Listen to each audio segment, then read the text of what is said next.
Hello, मैं हर्षित गुप्ता और आप देख रहे हैं हमारा यूट्यूब चैनल हर्षस फिजिक्स।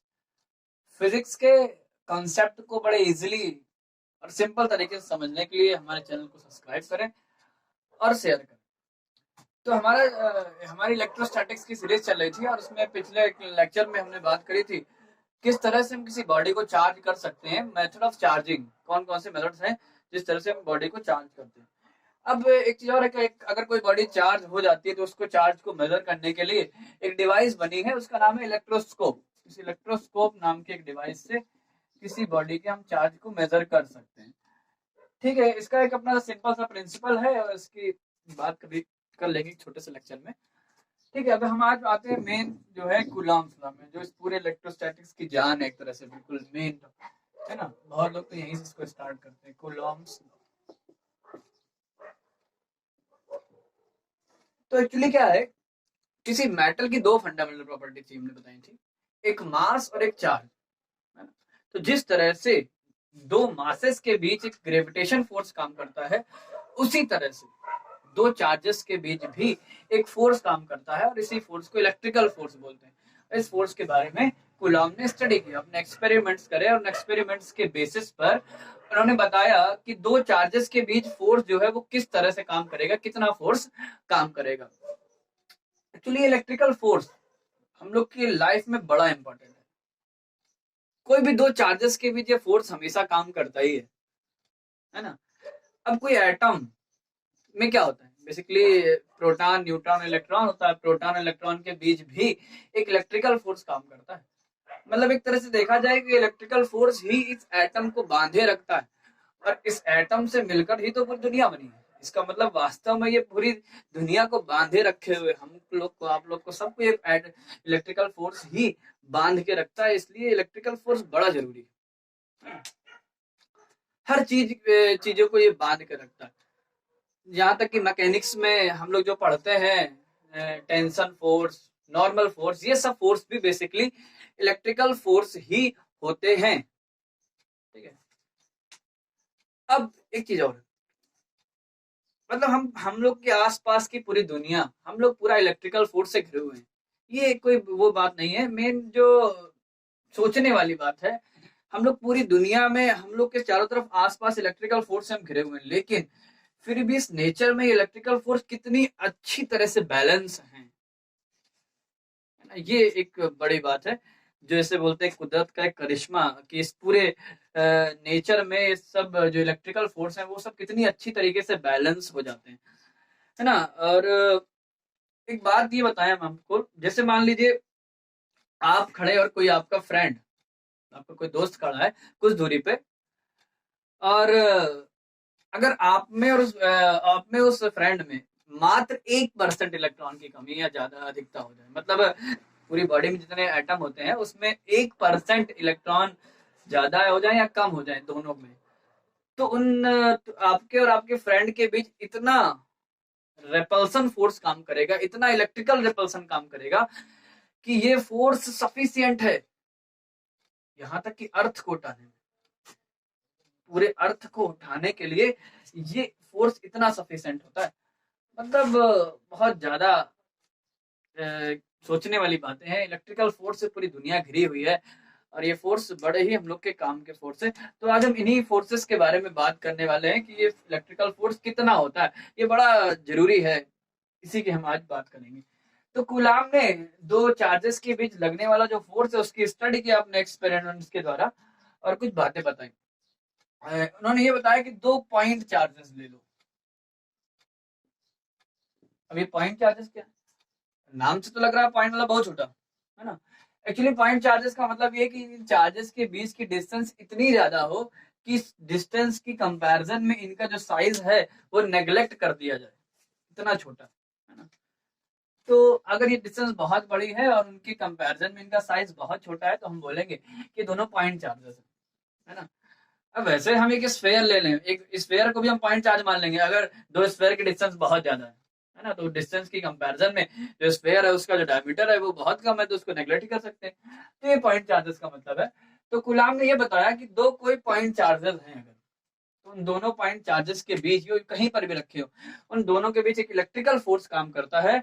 और ये फोर्स कितना होता है, मान लेते ये दो चार्जेस हैं Q1 और Q2, और ये एक दूसरे से r डिस्टेंस पे रखे हुए हैं, तो इन दोनों के बीच एक इलेक्ट्रिकल फोर्स काम करेगा। और ये इलेक्ट्रिकल फोर्स होगा कितना, ये इलेक्ट्रिकल फोर्स दोनों चार्जेस की वैल्यू के डायरेक्टली प्रोपोर्शनल होता है। ये कूलाम ने अपने एक्सपेरिमेंट से, ऑब्जर्वेशन से बताया कि दोनों चार्जेस के बीच जो एक इलेक्ट्रिकल फोर्स काम करता है, वो दोनों चार्जेस के वैल्यूज के, दोनों चार्जेस के वैल्यू के या एम्पलीट्यूड के डायरेक्टली प्रोपोर्शनल होता है, और उनके जो बीच के डिस्टेंस है उसके स्क्वायर के इनवर्सली प्रोपोर्शनल होता है। मतलब ये जो फोर्स है, ये दो चार्जेस के बीच लगने वाला फोर्स उन चार्जेस के डायरेक्टली प्रोपोर्शनल और उनके बीच के डिस्टेंस के स्क्वायर के इनवर्सली प्रोपोर्शनल होता है।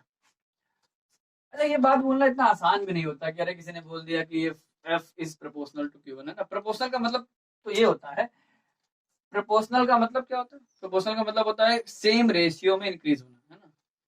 जैसे मान लेते हैं कि फॉर एग्जांपल के लिए एक कोई नंबर है, A की वैल्यू 5 और B की वैल्यू 3 है, ठीक है। हमने कहा A की वैल्यू बढ़ के हो गई 10 और B की वैल्यू बढ़ के हो गई कुछ भी, मान लेते हैं 7।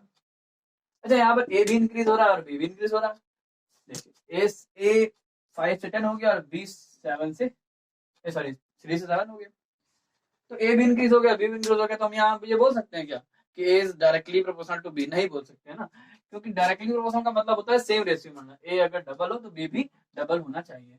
खैर, तो ये चीजें बोलना इतना आसान नहीं होता, कई सारे ऑब्जर्वेशन लिए जाते हैं और उन ऑब्जर्वेशन के बेसिस पर साइंटिस्ट लोग एक पूरे टेबल बनाते हैं और तब ये बात बोल पाते हैं। हम लोग को तो बड़ी सिंपल सी बात याद रख लेते हैं हम लोग, लेकिन ये चीजें इतनी आसान नहीं होती। खैर, तो दो चार्जेस के बीच जो फोर्स लगता है वो इस तरह से डिपेंड करता है। तो अगर इन सबको हम एक साथ करें, ठीक है, एक बार इसको फिर से बोल देते हैं। The electrical force applicable between the 2 point charges is directly proportional to the charges and inversely proportional to the square of the distance between them. ठीक है, इन सबको अगर हम एक साथ कर लें, कंबाइन कर लें, तो F प्रोपोर्शनल हो जाएगा Q1 Q2 upon R square. तो जब भी हम लोग इस प्रोपोर्शनलिटी का साइन हटाते हैं तो हमें कांस्टेंट लगाना पड़ता है, तो यहाँ पर भी वही करेंगे। F एक कांस्टेंट लगा देते हैं, F इक्वल एक कांस्टेंट लगता है यहाँ पे 1/4 पाई एप्सिलॉन नॉट के। ये पूरा पूरा कांस्टेंट है 1/4 पाई एप्सिलॉन के, और Q1 Q2 upon R square, ये हमारा फोर्स होता है। ये पूरा पूरा हमारा जो है ये प्रोपोर्शनैलिटी कांस्टेंट है 1/4 पाई एप्सिलॉन नॉट के, इसको हम बोलते हैं प्रोपोर्शनैलिटी कांस्टेंट। ठीक है, अब इसके अभी कांस्टेंट के बारे में हम बात कर लें थोड़ा सा।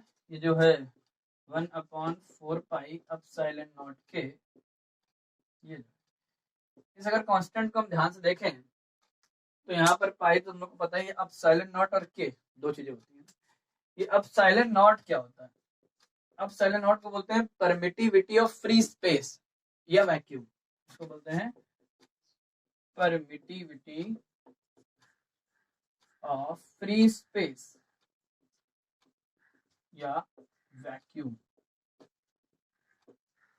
ठीक है, और जो के होता है, के को बोलते हैं दोनों चार्जेस जिस मीडियम में रखे हुए हैं उस मीडियम की डाइलेक्ट्रिक कांस्टेंट। ठीक है, के होता है dielectric constant of the medium. ठीक है, तो ये कूलाम सा सिंपल सा है कि दो चार्जेस के बीच जो फोर्स काम करता है उन दोनों चार्जेस के डायरेक्टली प्रोपोर्शनल होता है, उनके डिस्टेंस के स्क्वायर के इनवर्सली प्रोपोर्शनल होता है। ये कूलाम ने अपने एक्सपेरिमेंट करके इसको निकाला। ठीक है, और ये जो ठीक है, बस सिंपल सा इतना ही सा है कूलाम। ठीक है, अब थोड़ा सा और देख लें इस कांस्टेंट के बारे में। ये जो कांस्टेंट है 1/4 पाई एप्सिलॉन नॉट के, यहाँ पर एप्सिलॉन नॉट तो है परमिटिविटी ऑफ फ्री स्पेस और के को बोलते हैं डाइलेक्ट्रिक कांस्टेंट। ये जो परमिटिविटी फ्री स्पेस है, ये एक यूनिवर्सल कांस्टेंट है, मतलब कभी चेंज नहीं होता, हर जगह इसकी वैल्यू वही रहती है। और इसकी वैल्यू कितनी होती है ये बता दें। ये जो जो है तो हम लोग का एप्सिलॉन नॉट, इस एप्सिलॉन नॉट की जो वैल्यू होती है वो होती है 8.85 × 10⁻⁻12। यूनिट की अगर बात करें तो यूनिट अभी निकाल लेंगे यहीं से, हो जाएगी कूलाम स्क्वायर पर न्यूटन मीटर स्क्वायर, यहीं से इसको निकाल सकते हैं एक्चुअली में। के डाइलेक्ट्रिक कांस्टेंट है, इसकी कोई यूनिट होती नहीं है, तो अगर हम इसकी यूनिट निकालें तो इसको धर लाएंगे और इन दोनों को नीचे लाएंगे। तो ये हो जाएगा फोर्स की न्यूटन और मीटर स्क्वायर डिस्टेंस की, और अपॉन Q1 Q2 तो मतलब कूलाम का स्क्वायर। लेकिन ये नीचे जब इसको पलटेंगे तो ऊपर आ जाएगा कूलाम स्क्वायर पर न्यूटन मीटर स्क्वायर। ये जो एप्सिलॉन नॉट है इसको परमिटिविटी ऑफ फ्री स्पेस बोलते हैं, और ये यूनिवर्सल कांस्टेंट है, कभी इसकी वैल्यू चेंज नहीं होती है। ठीक है, इसका मतलब क्या है एक्चुअली में, ये परमिटिविटी एक तरह से है कि इससे ये पता चलता है कि कोई वो मीडियम दो चार्जेस के बीच जो फोर्स लग रहा है उसको कितना परमिट कर रहा है, एक तरह से, है ना, परमिट कर रहा है मतलब कितनी परमिशन दे रहा है फोर्स लगाने की, एक तरह से। तो इसको और भी आगे कैपेसिटर एक चैप्टर है, आगे पढ़ा जाएगा, उस चैप्टर में इसके बारे में डिटेल में बात की जाएगी, है ना, और भी बात डिटेल में बात करेंगे। ठीक है, अच्छा बाकी बात करते हैं के होता है डाइलेक्ट्रिक कांस्टेंट, ठीक है, मीडियम का। ये बंद करो पंखा।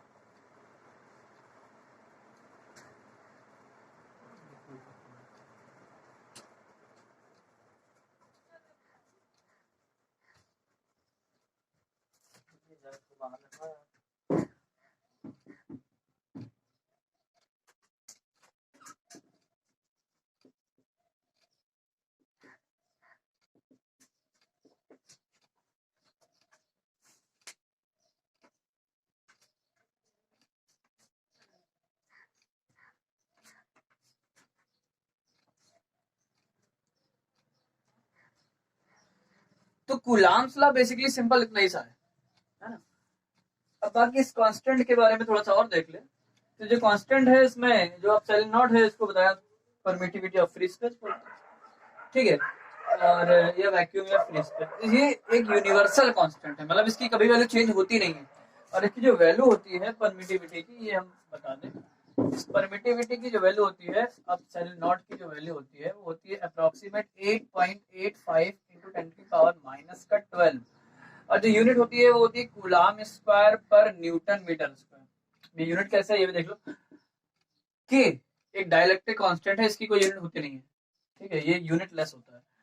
अब अगर तुम एक जो 1/4 ऑफ पाई की तो कोई यूनिट होगी नहीं, अगर हम इसकी यूनिट निकालें, इस पूरे टर्म की यूनिट निकालें, तो इसको इधर लाना पड़ेगा और ये अपॉन में आएगा, है ना, जिससे हम समझ लो अगर तुमने कहा 1/4 पाई एप्सिलॉन नॉट की वैल्यू निकालो, एप्सिलॉन नॉट के इसकी वैल्यू निकालो, तो ये आएगा f into R square upon Q1 Q2, ये आएगा, मतलब एफ क्यू न्यूटन हो गया, आर स्क्वायर मीटर स्क्वायर हो गया, न्यूटन मीटर स्क्वायर पर कूलाम इंटू कूलाम तो हो गया न्यूटन मीटर स्क्वायर पर कूलाम स्क्वायर। अब 4 पाई की यूनिट नहीं है, के की भी कोई यूनिट नहीं है, तो अब साइलेंट नॉट की अगर हमें यूनिट चाहिए तो इसको पलट दें, तो पलट देंगे तो आ जाएगा कूलाम स्क्वायर पर न्यूटन मीटर स्क्वायर, ठीक है। तो ये अब साइलेंट नॉट की वैल्यू एक यूनिवर्सल कांस्टेंट है, इसकी वैल्यू कभी चेंज नहीं होती। अब जरा बात कर ले के की, के होता है डाइलेक्ट्रिक कांस्टेंट, ठीक है। एक चीज समझ लो परमिटिविटी का बेसिकली मतलब क्या है, हालांकि इसके बारे में हम लोग और डिटेल में बात करेंगे, एक चैप्टर है कैपेसिटर वाला, उसमें इस परमिटिविटी की बात डिटेल में की जाएगी, लेकिन थोड़ा सा एक रिव्यू, एक अंदाजा दे दे। परमिटिविटी का मतलब एक तरह से वो कि किसी मीडियम की प्रॉपर्टी है, ठीक है, परमिटिविटी का मतलब किसी मीडियम की वो प्रॉपर्टी जो दो चार्जेस के बीच जो फोर्स लगता है उसको कितना परमिट करती है, कितना परमिट करे मतलब कितना अलाउ करे, ये चीज एक तरह से, ठीक है। जिस मीडियम की परमिटिविटी जितनी ज्यादा होगी फोर्स उतना कम लगेगा, ठीक है। लेकिन ये जो है अलग अलग मीडियम की परमिटिविटी अलग अलग होती है, लेकिन जो ये है ये कांस्टेंट है, ये स्पेस की परमिटिविटी है या एयर की वैक्यूम की परमिटिविटी है ना, ये परमिटिविटी ये तो कांस्टेंट है, ये नहीं बदलेगा, ठीक है। और बाकी अलग अलग मीडियम की परमिटिविटी अलग होती है। अब के की बात कर लें तो के होता है डाइलेक्ट्रिक कांस्टेंट, बता चुके। के एक्चुअली होता क्या है, तो के एक तरह की पावर है किसी मीडियम की जो उस मीडियम में रखे हुए फोर्सेस के बीच जगने वाला जो फोर्स होता है इलेक्ट्रिकल फोर्स, उसको रिड्यूस करता है, ठीक है। तो के क्या एक्चुअली में, के is the power of medium which reduces the electrical force applicable between the two charges placed in the medium, मतलब दो किसी मीडियम में दो चार्जेस के बीच जो फोर्स लगता है उस फोर्सेस को रिड्यूस करता है ये फोर्स, ठीक है। तो ये बात है। अब इस के की वैल्यू थोड़ा और बात कर लें, के क्या है, तो हम इस बात कर लें जरा के की वैल्यू, है ना, के की वैल्यू अलग अलग मीडियम के लिए अलग अलग होती है। और जैसे बात करें सबसे पहले एयर या वैक्यूम की, है ना, इससे बात कर लेते हैं फॉर वैक्यूम।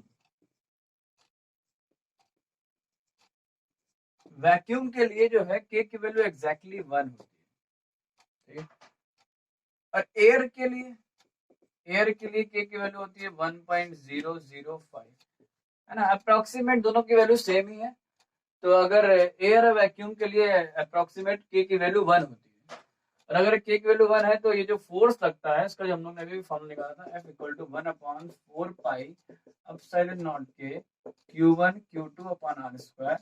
अगर इसमें हम के की वैल्यू 1 रख दें, अगर दो चार्जेस एयर में रखे हुए और उनमें तो हम के की वैल्यू 1 रख सकते हैं। अगर के की वैल्यू को 1 रख देंगे तो फॉर एयर के लिए जो फॉर्मूला आ जाएगा F equal to 1/4 pi epsilon not Q1 Q2 upon R square, है ना। ये यहाँ पर 4 पाई तो कांस्टेंट ही है, और एप्सिलॉन नॉट भी एक यूनिवर्सल कांस्टेंट होता है, उसकी बात कर चुके हम। एप्सिलॉन नॉट की जो वैल्यू होती है वो 8.85 × 10⁻12 होती है कूलम स्क्वायर पर न्यूटन मीटर स्क्वायर। तो अगर इनकी वैल्यू को हम यहाँ रख दें, एप्सिलॉन नॉट की वैल्यू को यहाँ रख दें और पाई की वैल्यू को रख दें, इसको सॉल्व कर दें, तो जो 1/4 पाई एप्सिलॉन नॉट की जो वैल्यू निकलती है वो अप्रोक्सीमेट 9 × 10⁻9 आती है। और अगर इसकी यूनिट भी निकाले तो निकाल सकते हैं इजीली यहाँ से, इसको यहाँ से मल्टीप्लाई करो, नीचे डिवाइड करो, तो आएगा न्यूटन फोर्स की और आर स्क्वायर मीटर स्क्वायर और अपॉन कूलम स्क्वायर। तो ये हमारी 1/4 पाई एप्सिलॉन नॉट की वैल्यू आ गई, ये हमें डायरेक्ट याद रखनी है, ये बड़े काम की वैल्यू है। ठीक है, तो ये हमारा एयर, अगर दो चार्जेस एयर या वैक्यूम में रखे हो तो उनके बीच फोर्स इतना लगता है, डायरेक्ट ये फॉर्मूला हम लोग को याद रखना 1/4 pi epsilon not Q1 Q2 upon R square. ठीक है, तो ये हो गया वैक्यूम एयर है। वैक्यूम की स्पेलिंग थोड़ा ध्यान से देखिएगा कि सही लिखी है, बहुत लोग इसको गलत लिखते हैं स्पेलिंग। ठीक है, इसके बाद अब बात कर लेते हैं फॉर कंडक्टर्स या किसी कंडक्टिंग मीडियम के लिए। किसी अगर दो चार्जेस किसी कंडक्टिंग मीडियम में रखे हुए हैं तो कंडक्टर्स के लिए के की जो वैल्यू होती है वो इनफाइनाइट होती है। अगर कंडक्टर्स के लिए के इनफाइनाइट हो गया, यहाँ इस फॉर्मूले में रख दें के की वैल्यू, तो ये पूरा टर्म 0 हो जाएगा, 1/0 हो जाता है, तो यहाँ फोर्स कितना आएगा, 0 आएगा। इसका मतलब कोई दो चार्जेस अगर किसी कंडक्टिंग मीडियम में रखे हो तो उनके बीच कोई फोर्स नहीं काम करता है। कंडक्टिंग मीडियम में इलेक्ट्रिकल फोर्स 0 होता है, कंडक्टिंग मीडियम में रखे दो चार्जेस के बीच कोई इलेक्ट्रिकल फोर्स काम नहीं करता है। ठीक है, तो ये बात हुई, तो वैक्यूम के लिए हुई। इसके बाद अगली बात कर लेते हैं, अगली बात किसी नॉन कंडक्टिंग मीडियम के लिए। ठीक है, तो for a non conducting medium, non conducting medium या नॉन कंडक्टर बोल दो, इसके लिए के की वैल्यू 1 से बड़ी होती है, के इज ग्रेटर देन 1। जैसे एयर भी एक नॉन कंडक्टर ही तो है, इसके लिए जैसे एयर के लिए ही बहुत सारे एग्जांपल, एयर के लिए के की वैल्यू 1.0005 अभी बताए, और भी बहुत सारे नॉन कंडक्टर, जैसे प्योर वाटर, जो प्योर वाटर होता है वो ये भी नॉन कंडक्टर होता है ना। प्योर वाटर के लिए के की वैल्यू 81 होती है। और भी है जैसे रबर के लिए के की वैल्यू 3 होती है, और तुम्हारा ड्राई वुड के वैल्यू के लिए के की वैल्यू 2.6 होती है ना। और शुगर के लिए के की वैल्यू भी 3 होती है ना। और माइका माइका होता है, माइका के लिए के की वैल्यू 3.6 होती है। ठीक है, तो ये अलग अलग मीडियम है, कुछ मीडियम को याद रखना, बाकी होते तो सबकी हर मीडियम की अलग अलग होती है, कितना याद रखेंगे। कुछ मीडियम्स की है जिसकी हमें याद रखनी है। ठीक है, ये सब मीडियम, ठीक। और भी ठीक है, क्या करना बाकी ज्यादा हम लोग, है ना। जैसे वैक्स हो गया, वैक्स, इसके लिए के की वैल्यू होती है 2.4 से 3 से 6.5 तक। ठीक है, तो ये चीज है। रबर और शुगर के लिए दोनों के लिए सेम के की वैल्यू 3 होती है। ठीक है, तो ये के की वैल्यू डिफरेंट अलग अलग नॉन कंडक्टिंग मीडियम के लिए अलग अलग होती है, 1 से बड़ी होती है। ठीक है, ये बात हुई। इसके बाद थोड़ा सा एक बात और कर लें, छोटी सी बची है। बात ये है कि जो फोर्स का जो एक जनरल फॉर्मूला है, इलेक्ट्रिकल फोर्स का, दो चार्जेस के बीच फोर्स लगता है, उसका जो जनरल फॉर्मूला है F equal to 1/4 pi epsilon not के Q1 Q2 अपॉन R, ये फॉर्मूला है। इसमें क्या होता है, इस अपसाइलन नॉट के इन दोनों को एक साथ लिख देते हैं, अपसाइलन नॉट के केवल अपसाइलन लिख दिया जाता है। ठीक है, अपसाइलन नॉट क्या है, अपसाइलन नॉट है परमिटिविटी ऑफ फ्री स्पेस या वैक्यूम, और के है डाइलेक्ट्रिक कांस्टेंट, और अपसाइलन है permittivity of the medium. Epsilon है परमिटिविटी ऑफ द मीडियम, मतलब इसकी वैल्यू हर एक मीडियम के लिए अलग अलग होगी, लेकिन जो अपसाइलन नॉट है एक यूनिवर्सल कांस्टेंट है, इसकी वैल्यू कभी चेंज नहीं होगी, है ना। तो अगर के की वैल्यू निकालें तो क्या आएगा, अपसाइलन अपॉन अपसाइलन नॉट। इसका मतलब ये होगा कि जो डाइलेक्ट्रिक कांस्टेंट किसी मीडियम का होता है वो उस मीडियम की परमिटिविटी और जो फ्री स्पेस की परमिटिविटी है उन दोनों का रेशियो होता है। ठीक है, तो डाइलेक्ट्रिक कांस्टेंट के बारे में हमने बात करी थी अभी। डाइलेक्ट्रिक कांस्टेंट क्या होता है किसी मीडियम का, ये वो पावर है जो उस मीडियम में रखे हुए चार्जेस के बीच लगने वाले फोर्स को, इलेक्ट्रिकल फोर्स को कम कर देती है ना। और इसकी जो वैल्यू होती है के की, वो अपसाइलन अपॉन अपसाइलन नॉट होती है। मतलब जो परमिटिविटी होती है उस मीडियम की और परमिटिविटी होती है इस फ्री स्पेस की, इन दोनों का जो रेशियो होता है उसे ही उस मीडियम का डाइलेक्ट्रिक कांस्टेंट बोलते हैं। और इसका एक नाम और है, डाइलेक्ट्रिक कांस्टेंट को रिलेटिव परमिटिविटी बोलते हैं। इसके का नाम है relative permittivity of the medium, है ना। और बाकी डाइलेक्ट्रिक कांस्टेंट है। ये सब कूलाम के लॉ के बारे में थोड़ी सी बातें हम लोग ने करी। अभी कूलाम लॉ के बारे में और भी बातें करनी है, बाकी अगले लेक्चर में की जाएंगी। Thank you for watching.